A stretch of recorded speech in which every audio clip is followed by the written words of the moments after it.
Happy tummy, happy soul. Okay.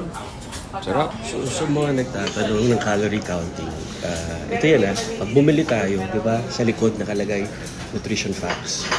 Tapos tignan nyo per serving. Tapos nakalagay total fat, total carbs, total protein, sodium.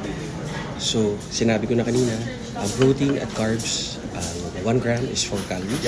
Ang fats, 1 gram is 9 calories. Nakalagay na naman doon. So, kunwari nakalagay total calories, 120. So, yung portion size, 120 ounce or half serving.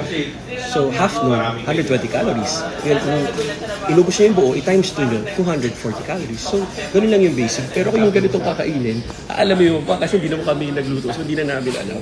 So, ang importante, mahalaga, mas konti yung kain, mas marami yung galaw. Workout tayo, maglinis ng bahay, walking, jogging, swimming.